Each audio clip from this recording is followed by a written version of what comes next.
लेकिन 10 तारीख की सुबह पाकिस्तान के द्वारा कुछ लो हाइट के ड्रोन्स भी भेजे गए और उन्होंने हमारी पोस्ट को टारगेट किया।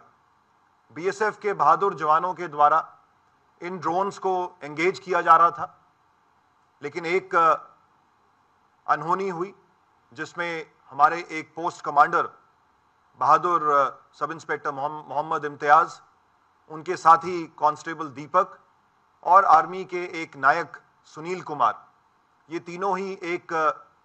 ड्रोन का जब मुकाबला कर रहे थे, उसको ध्वस्त कर रहे थे, तो ड्रोन के द्वारा पेलोड ड्रॉप किया गया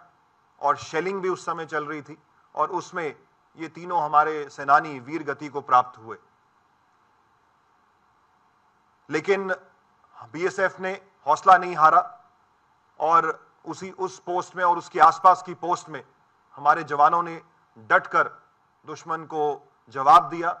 और उसी का ये परिणाम था कि पाकिस्तान में सियालकोट की इस बॉर्डर बेल्ट में दुश्मन को भारी नुकसान पहुंचा है। उनकी कम्युनिकेशन लाइंस को नुकसान पहुंचा है, उनके एडवांस सर्वेलेंस इक्विपमेंट को नुकसान पहुंचा है, उनकी पोस्ट्स को भारी नुकसान पहुंचा है और जैसा हमने आपको बताया